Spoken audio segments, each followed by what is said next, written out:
انسانی تاریخ میں کچھ ایسے روشن چراغ ہیں جنہوں نے تاریکی میں ڈوبی دنیا کو ایمان، توحید اور حق کا پیغام دیا۔ ان میں سے ایک عظیم ہستی حضرت ابراہیم علیہ السلام ہیں، جنہیں خلیل اللہ یعنی اللہ کا دوست کہا گیا۔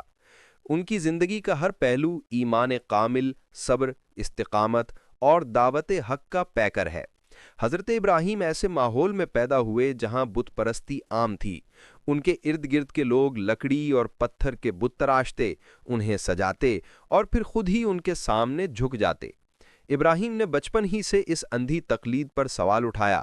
انہوں نے اپنے باپ آزر سے کہا، اتتخذ اصنام آلہۃ انی اراک وقومک فی ضلال مبین، یعنی کیا تم بتوں کو خدا بناتے ہو؟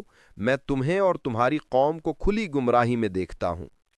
حضرت ابراہیم نے اپنی قوم کو سمجھایا کہ سورج، چاند اور ستارے بھی رب نہیں ہو سکتے، کیونکہ یہ سب ڈوب جاتے ہیں، بدل جاتے ہیں اور مخلوق ہیں۔ ان کا رب تو وہ ہے جو سب کا خالق، قادر اور ابدی ہے۔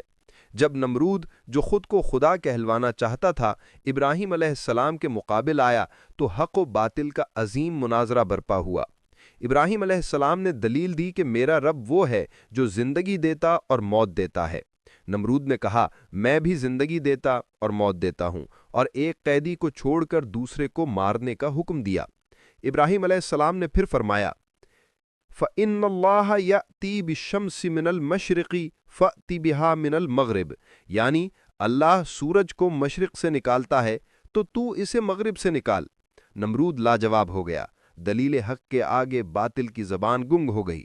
قوم ابراہیم نے جب اپنی شکست محسوس کی تو غصے میں آ کر انہیں آگ میں ڈالنے کا فیصلہ کیا، مگر اللہ نے فرمایا، یا نار کونی بردًا وسلاما علی ابراہیم، یعنی اے آگ ابراہیم پر ٹھنڈی اور سلامتی والی بن جا۔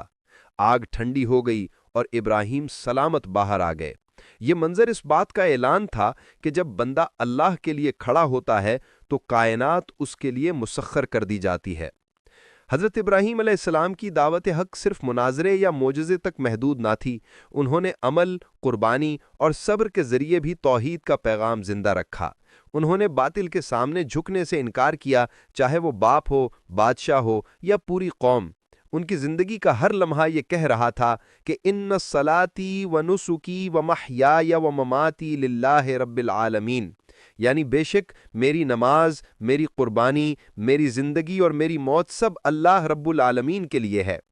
حضرت ابراہیم علیہ السلام کی یہ دعوت حق آج بھی ہر ایمان والے کے لیے مشعل راہ ہے